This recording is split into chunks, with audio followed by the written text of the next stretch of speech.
What's going on, y'all? It's Cone back here again today with another video. This is a weird scenario because if you know, I originally made a video talking about the Kristaps Porzingis to the Celtics trade earlier today when we thought we knew the details. Woj and Shams basically outlined a complete trade. Now, they did say that it wasn't finalized, but whenever we get those details, those trades typically go down the way that they talk about them, but it wasn't the case today. Instead, the trade fell apart. The Clippers, who were originally supposed to be part of it, getting Malcolm Brogdon and sending out Marcus Morris, Amir Coffey, and the 30th overall pick in this three-team deal between the Wizards, the Celtics, and them, bowed out because they were a bit afraid of Malcolm Brogdon's injury problems, and so they were not going to be part of this anymore. So it seemed like the trade might end up falling apart, and it may just not happen whatsoever. They only had until midnight to make this deal work because that was the deadline for Kristaps Porzingis to either accept or deny his player option. So there was a bunch of drama, and it went all the way up till nearly midnight when we learned that Kristaps was still going to become a Boston Celtic. They and the Wizards hammered out some details, this time with a new third team in the Memphis Grizzlies, and the trade somehow got even crazier than it was originally. In this new iteration of the deal, the Celtics still get Kristaps Porzingis. They get a borderline all-star player to add next to Jason Tatum and Jaylen Brown on this team. A really fun fit, a great big three, and I truly think Kristaps elevates the Celtics to a new level. I'm really excited to talk more about how I like his fit later on in the video. They're also getting the 25th overall pick from the Memphis Grizzlies and a 2024 first-round pick. I believe it's the one from the Golden State Warriors that the Grizzlies ended up having. So they get Kristaps in 2 firsts. It's a bigger return than they initially got in the first deal, but it does come at a steeper price because they're giving up to the Grizzlies Marcus Smart. Yes, one of 3 guys who was still on his original team from the 2014 draft. It was just him, Joel Embiid, and Nikola Jokic, and those other 2 guys won MVPs. Marcus Smart is no longer a Boston Celtic, a sentence that feels wrong to say and something that feels impossible, at least leading up to today. And even right now, it feels impossible that Marcus Smart is no longer a Celtic, but we will get more into that in a bit. The Wizards, meanwhile, get Tyus Jones from the Grizzlies, as well as Danilo Gallinari and Mike Muscala, 2 salary filler guys from Boston, in addition to the number 35th overall pick. Like I did in the first video, I want to begin with Washington because I have the least to say about their return.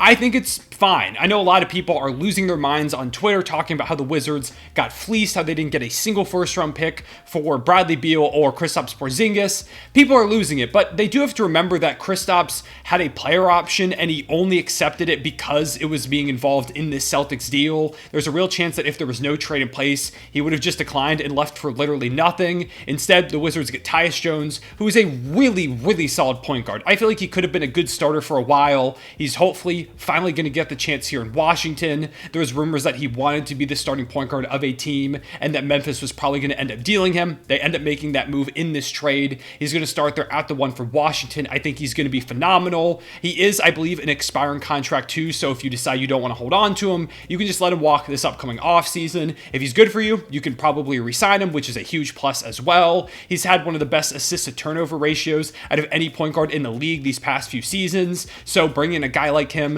to facilitate for your brand new young core as you head to this rebuild is a pretty good idea. I mean, even if he isn't a long-term piece, I think he's going to be really helpful in those other guys growing. You also bring in Danilo Gallinari and Mike Muscala, 2 guys who are just being traded for salary reasons, but Mike Muscala had a great season last year for the OKC Thunder. I would know I'm a Thunder fan, and he didn't play too much in Boston, but I still think he could be effective if the Wizards decide to give him some run over the course of the first half of the season. I think they could probably get an asset for him at the trade deadline, maybe the same thing with Danilo Gallinari, depending on how he looks coming off that ACL injury. The 35th overall pick is, that's not a first, but it is a solid draft pick in what is a really deep draft class. They could probably trade up as well if they wanted to. It just gets them some more opportunities to take some swings on young talent with this new front office. Overall, despite most people hating this trade, I don't think it's that bad for the Wizards. Then, of course, we have Memphis, who is giving up Tyus Jones and a couple of first-round picks to bring in Marcus Smart. Immediately, he feels like a player that could have been a Grizzly from the get-go. He's this gritty, defensive-minded point guard who's going to make those hustle plays. It feels like he came straight out of the grit and grind era for Memphis. I think he's going to be great over there. He's immediately going to give them a big boost in the absence of Ja Morant while he serves his 25-game suspension. He's going to provide them with some really solid playmaking. The defense, of course, is going to be amazing between him and Jaren Jackson Jr. The last two Defensive Player of the Years are now playing for the same roster. I don't know what the lineup looks like when Ja Morant does come back. Do you run Ja, Smart, Bane, Jaren Jaren Jackson and Steven Adams as your starting five potentially. The defense in that would be phenomenal, but I do worry about the spacing because Marcus Smart, while he has shown a potential to hit shots at times, he's wildly inconsistent. Unless it's in like the biggest moment of the game, then of course he's going to knock down a contested step back triple. It's kind of just the way Marcus Smart goes, but I do think he's going to give you that boost while John Morant is out. His playmaking is valuable, his defense. The Grizzlies probably envision him as a bit of a Dillon Brooks replacement who they're not planning on bringing back. Just another really high-level defensive guy who's going to get in opponents' heads. I like that idea a lot. His playmaking adds more than Dillon Brooks. I think Marcus Smart is going to be great as a Memphis Grizzly, and overall, while, giving up 2 first-round picks and a really solid backup point guard, Tyus Jones might rub some people the wrong way, it's the 25th overall pick, and that pick next year being from the Golden State Warriors is not going to be a great first-rounder either. If Marcus Smart stays here for a while and provides the impact that I think he can, I think that's a really fine deal for the Grizzlies, especially because it seems like Tyus Jones didn't want to be there. And then we get to the Boston Celtics, who of course get Kristaps Porzingis in this deal as well as the 2 first-round picks. They're getting the best player out of this entire trade package. Like I said in my first video, I'm kind of just going to reiterate some of those points.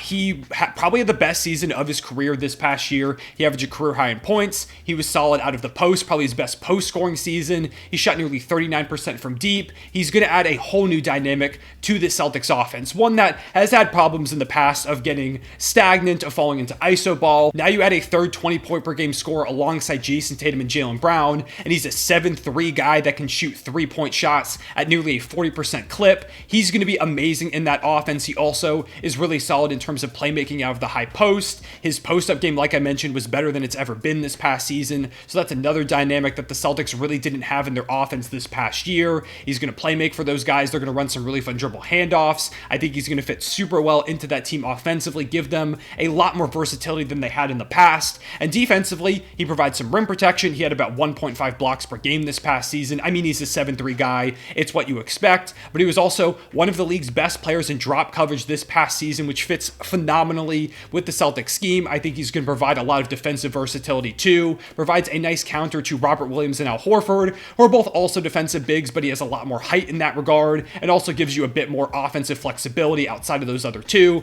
Plus, Robert Williams is injury prone, not that Kristaps Porzingis isn't, although he did play nearly 70 games this past season, so maybe that's behind him. Al Horford is getting older. We saw him start to regress a lot this past season, particularly in the playoffs, and he still is really good, but I think shoring up that front court a bit with Kristaps was a no-brainer type move. A starting lineup of Derek White, Jaylen Brown, Jason Tatum, Kristaps Porzingis, and Robert Williams is going to be really difficult to score on any given moment. I think the offense is really versatile too. I really think the Celtics team is pretty clearly the best team in the Eastern Conference right now. There's other great squads like Philadelphia, Milwaukee, and Miami in particular, but I think Boston right now is forcing those other Eastern Conference contenders to really think about some other moves that they could make to try and keep up with what Boston is doing. But I will say that while Kristaps seems like a perfect fit on this roster, Marcus Smart meant a lot to this team. He was the heart and soul of this roster, a defensive hustle guy, a player that feels like any championship team would want to have, and it feels like he had a great relationship with his teammates, with Jaylen Brown, with Jason Tatum. He was the longest tenured Celtic by a decent bit. He had been here since 2014. It's kind of crazy that he's not a Celtic. It feels absurd to even think about that sentence and feel it coming out of my mouth.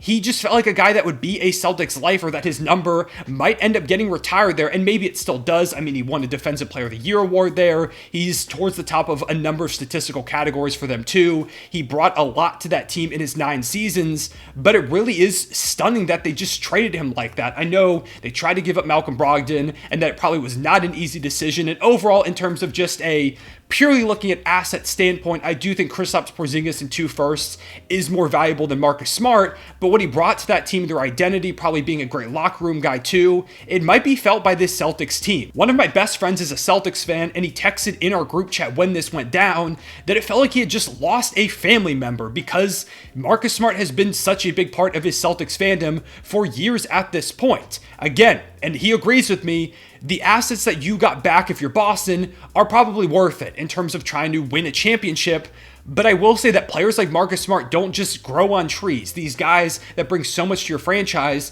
and there's a real chance that Boston desperately misses a guy like that really just sets the tone. I feel like the next thing we can expect from the Celtics is finding a way to round out this guard rotation. If they had just traded Brogdon, I think they probably would have been fine, but losing Smart is a pretty significant blow, so maybe they try and package Malcolm Brogdon and these 2 first-round picks to upgrade him to a different guard, maybe a more defensive-minded one, someone who doesn't have as much injury concerns. I mean, they were enough for the Clippers to completely back out of the deal earlier, so there must be something significant going on there. There's also the question of what do you do with Grant Williams? It seems like most people think his time in Boston is done, which does make sense. So maybe a sign and trade is able to bring you in a new guard or someone to kind of fill his spot at the 4 position. I'm not really sure what the Celtics do exactly next. I think there's a clear outline for what they need to do.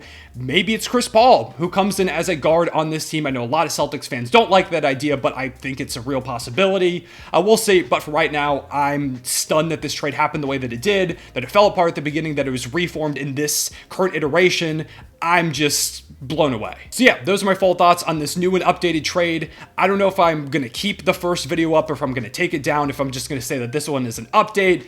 I don't really know. I'm kind of confused myself at this point, but yeah, I appreciate y'all watching. Make sure to leave a like and subscribe if you enjoyed. Hit that notification bell so you don't miss out on any of these videos. Comment down below, what do you think about this trade for each of the parties involved? Do you like adding Kristaps for the Celtics? Do you think giving up Marcus Smart was too much? How do you think he's going to be over there in Memphis? Do you think he should come off the bench when John Morant comes back, or do you start him still even though the spacing is a bit of an issue? Let me know all that down below. As always, I'd love to hear y'all thoughts. Also, I'm going to be live during this year's NBA draft. I'll probably go live 5 to 10 minutes before the draft starts. I'm forgetting right now. It's 1:48 a.m. here as I'm recording this. What time the draft is exactly at, but make sure to look out for that tomorrow from me. I'm going to be live for at least probably the full first round. There's a lot of trades that could potentially go down. There'll probably be videos during that too. Videos after the draft talking about it itself, talking about any trades that happened. A lot of content coming the next few days, so be on the lookout for that. Hopefully there are no more trades that I make a video on and then they fall apart, because it's been a long day for me over here making content, but I really appreciate y'all watching.